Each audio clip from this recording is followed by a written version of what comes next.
کلو نفس ذائقۃ الموت، ہر نفس کو موت کا مزہ چکھنا ہے۔ ناظرین السلام علیکم، آداب، میں آپ کا دوست یار محمد انصاری اور آپ دیکھ رہے ہیں انصاری سر آن لائن کلاسز۔ آج کے اس سبق میں گلشن اردو درجہ 5 کا سبق برائے مطالعہ اور موضوع ہے موت کا سچ۔ کسی گاؤں میں ایک خالد نام کا شخص رہا کرتا تھا۔ وہ موت سے بہت ڈرتا تھا۔ بارہا لوگ جب آپس میں گفتگو کرتے، بات چیت کیا کرتے تھے کہ موت کو ہرگز انسان کے پاس آنی ہے اور ہر انسان اس کی چپیٹ میں ضرور آئے گا، تو وہ گھبرا جاتا، وہ لرز جاتا تھا اور موت سے بچنے کی دماغ میں کئی ترکیبیں سوچنے لگتا تھا۔ ایک دن اس نے دل ہی دل میں ٹھان لیا کہ آج ہو نہ ہو میں اس جگہ پہ، اس مقام پہ پہنچ جاؤں گا جہاں پہ مجھے موت چھو بھی نہیں سکتی ہے، آنا ناممکن ہو جائے گا۔ وہ اسی تلاش میں گھر سے نکل کر گھومتے گھومتے جنگل کی جانب پہنچ جاتا ہے،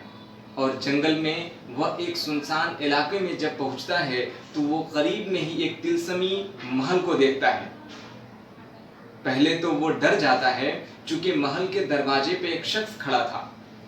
لیکن پھر بعد میں گفتگو کے بعد معلوم ہوتا ہے کہ یہ وہ طلسمی محل جو ہے اسی کا مالک ہے۔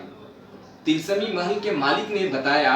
کہ اگر تم جب اپنی رائے دہانی پیش کی اور ایک بات کو اس سے ظاہر کیا کہ میں اس مقام کی تلاش میں ہوں جہاں پہ مجھے موت مشکل ہی نہیں ناممکن ہو جائے، تو پھر اس محل کے مالک نے بتایا کہ آپ ادھر ادھر نہ بھٹکیں۔ خالد کو اس نے اطلاع دی، بتایا، اطمینان بخش کیا کہ یہ وہی مقام ہے کہ اگر تم اس محل میں ٹھہرو تو یقینی طور پہ تمہیں موت نہیں آ سکتی ہے۔ پھر کیا تھا، وہ اسی مقام کی تلاش میں ہی تو نکلا تھا اور وہ آخر کار اس محل میں پناہ گزیر ہو جاتا ہے۔ لیکن اس درمیان طلسمی یعنی جادوگر یا طلسمی محل کے مالک نے اسے تلقین کی، سمجھایا کہ میری ایک بات دھیان رکھنا، ذہن نشی کر لینا، تم اس میں جتنے وقت چاہو گزار سکتے ہو، لیکن اس محل سے باہر ہرگز نہ جانا۔ اس محل میں خالد کے رہتے ہوئے مکمل پورے 1100 سال گزر گئے۔ جب ایک لمبا وقت گزر گیا، زمانہ تبدیل ہوتا رہا اور وہ جوں کا تیوں بنا رہا، تو اس کو پھر ایک دن اپنے گاؤں کا خیال آیا کہ میرے گاؤں کے لوگ کیسے ہوں گے، ان کے بارے میں مجھے معلومات حاصل کرنی چاہیے۔ جب اپنی دل کی خواہش اس طلسمی محل کے مالک سے ظاہر کی تو اس نے پہلے تو منع کیا، لیکن پراشرار کرنے کے بعد وہ اس رائے پہ تیار ہوا اور اس نے یہ وعدہ کیا کہ آپ کو میں ایک وعدے کے ساتھ چھوڑ سکتا ہوں، اور یہ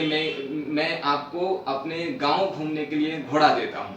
لیکن شرط یہ ہے کہ تم اس گھوڑے سے ہرگز نہ اترنا۔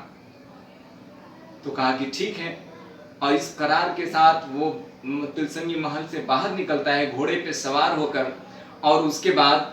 وہ راستے میں جانے لگتا ہے اپنے گاؤں کے جانب۔ راستے میں پہنچتا ہے تو راہ میں اس سے ایک ملاقات ہوتی ہے تانگے والے سے۔ اس تانگے والا جو غریب لاچار قسم کا معلوم ہو رہا تھا، عمر بھی کافی ضعیف ہو چکی تھی اور اپنے تانگے پر پھٹے اور پرانے جوتے لادے ہوا تھا اور کیچڑ میں پھنسنے کی وجہ سے کافی جدوجہد کر رہا تھا، لیکن پھر بھی باہر نہیں نکل پا رہا تھا۔ جب قریب سے گزرتے ہوئے خالد یعنی اپنی موت کی حفاظت کے طور پہ اس نے جو محل میں پناہ گزیر کیا تھا، وہ جب قریب سے گزرتا ہے تو اس کو رحم آ جاتی ہے اور وہ دل ہی دل میں سوچتا ہے کہ کاش میں اس کی مدد کر پاتا، لیکن فوراً ہی اس مالک کا دیا ہوا یہ بیان بھی، قول بھی اسے یاد رہتا ہے کہ تم اس گھوڑے سے ہرگز نیچے نہ اترنا۔ پھر کیا تھا، قریب جانے کے بعد اس سے کہتا ہے کہ اے بابا، چونکہ میں اس گھوڑے سے اتر نہیں سکتا ہوں، میرے ساتھ ایک وعدہ ہے، تم ایسا کرو کہ اپنا ہاتھ میرے ہاتھ میں دو، میں تمہیں جھٹکا دوں گا اور تم اس کیچڑ کے ساتھ تانگے کو لے کر باہر نکل آؤ گے۔ پھر اس تانگے والے نے اپنا ہاتھ بڑھایا اور خالد کے درمیان جیسے ہی کس کر ہاتھ کو پکڑا اور تانگے والے نے کھینچ کر